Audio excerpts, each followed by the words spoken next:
Viimase etapina on meil siis vaja üle vaadata tellimise tegemise osa. Et kui meil on välitööpäev olnud edukas, me oleme õuest proovid ära korjanud ja salvestanud igalt proovialalt ka enda välitöö jälje. Selleks annab kinnitust siis see kollane tekkiv siksakiline joon teie proovialale. Et juhul, kui see joon on siis ilusti salvestunud, on võimalik siis antud tööala lugeda siis lõpetatute hulka ja sellelt tööalalt saab siis tellimuse esitada. Et kõigepealt siis iga tööala, nagu öeldud, et kui teil on jälg on olemas, te olete veendunud, igaks juhuks klikime ala peal, vajutame nuppu tööta alaga ja siis veel viimane hetk saate veel pilgu peale visata, et kas te tahate füüsiliselt siin kas proovi asukohti või midagi veel muuta. Kui ei, siis te saategi töö lugeda lõpetatuks. Süsteem veel küsib selle üle ja siis on ekraanil on kohe teil ka näha, et selle töö ala piir muudab värvi veidikene ja muutub siis ele siniseks. Nüüd me võime järjest siis vaadata üle ka teised enda tööalad, kus me oleme kindlad, et kõik on okei, lugeda nad lõpetatuks. Kordame seda protseduuri veel. Tööta alaga, veendunud, et kõik on hästi, lõpetad töö ja sellega on siis see osa tehtud. Meil on nagu näha, et kõik 3 ala, millega me täna siis mängult õues tööd tegime, on kõik korras. Ja me saame asuda siis tellimuse esitamise juurde. Selleks on siis siin paneelil eraldi nupp tellimine. Siin peal klikkides on siis nüüd näha kõik selle konkreetse kliendi, kelle juurde te olete sisse lugenud. See on siin üleval alati ka näha, et Kärla Põllumajandusühistu antud juhul. Kõik need massiivid või põllud või lisatud alad, sõltuvalt sellest, kus te siis need proovid kogusite ja välitööd tegite, on siin näha. Ja kui te nüüd siit valite ühe või teise ala, siis teile ka kaardipildil nagu neid näidatakse. Et valime siis need viimased 3 ala, millega me just nagu tööd tegime, veendume. Seda ei pea tegema, aga seda võime neid vaadata, et need alad on valitud. Ja asuda siis tellimuse koostamise juurde. Siin on ka nupud, et vali kõik.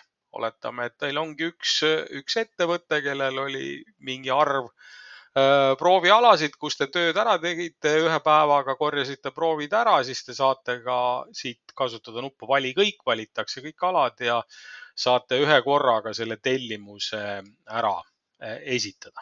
Aga läheme siis nüüd tellimuse koostamise etappi.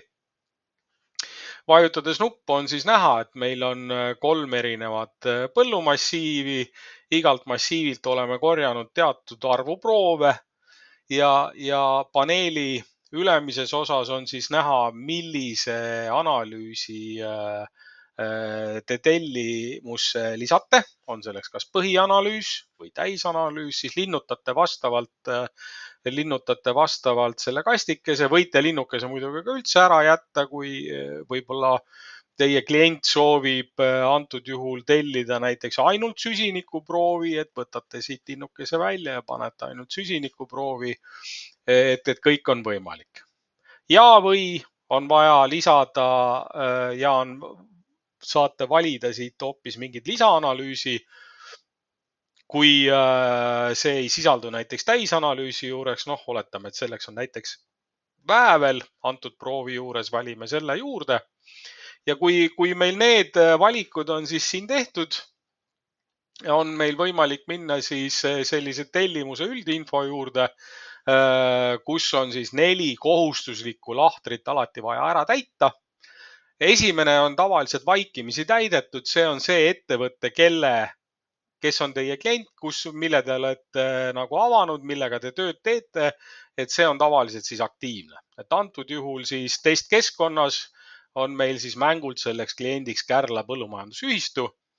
Ja järgmine valik on nüüd selles mõttes võib tekkida küsimusi, et miks on see erinev tellijast, siis on põhjus lihtne, et mõnel isikul on nii-öelda tellija vaates on mitu ettevõtet, et ta tellib küll ühe ettevõtte alt või ühele ettevõttele proovid, aga ta soovib maksta seda teise ettevõtte alt, et siis sellisel juhul on siin vaja lisada selle teise ettevõtte kood, aga meie oleme veendunud, et nii tellija kui maksja on seesama ettevõte, et siis pannes siia linnukese vastavasse kohta, et ka tellija on maks ja siis täidetakse samamoodi ka see veerg automaatselt ära. Kolmas kohustuslik kastikene on kontaktisik. Ehk siis see on see isik, kes esindab antud ettevõtet, kellele laboratoorium saadab välja ka siis proovi vastused, kellel on õigus neid proovitulemusi näha ja nendega tööd teha. Ehk see isik on teile tavaliselt teada, et samamoodi te ju tellimislehe peale ka vanasti paberkujul selle isiku andmed täitsite. Nüüd lihtsalt ta peab olema osa sellest registri andmestikust, kuna meil on ju mängukeskkond praegu, et siis me oleme loonud siia mängukontakti, kelleks on siis isik nimega mulla testijad ja kelle isikukood, välja mõeldud isikukood on siis selline. Ja kuna me ju päris ametlikku tellimust ei tee, siis kasutame sedasama koodi ka proovivõtjana. Loomulikult, kui teie oma tellimust teete ja esitate, siis lisate te siia iseenda andmed. Ja tellimust te saate siis põhimõtteliselt esitada siis, kui kõik need 4 valikut on valideeritud, ilusti roheliseks läinud, siis on võimalik esitada tellimus. Tellimuse kinnituse juures me peame minema sammukese tagasi, et see on nagu viimane etapp ja just nimelt, et tuleb alati ärge siis minge siit edasi, vaid vajutage nuppu saada tellimus. Sellel klikkides süsteem veel küsib üle ka, et tellimus, mille te esitasite, tellimuse number on selline ja see on siis edukalt laborite infosüsteemi jõudnud. Vajutate nuppu OK. Ja viimane etapp on siis mittekohustuslik, aga lisavõimalus. Te saate kohe vajadusel ka salvestada iseendale sellest esitatud tellimuslehest PDF kujul koopia. Rõhutan siinkohal, et seda ei pea kohe tegema, et te võite alati selle kliendi juurde tagasi tulla ja ka juba esitatud tellimusi PDF kujul vajadusel alla laadida, olgu selleks siis kas iseendale kinnitus, et te selle tellimuse tegite või saate selle kliendile esitada mingil muul vajadusel, igal juhul see võimalus on olemas.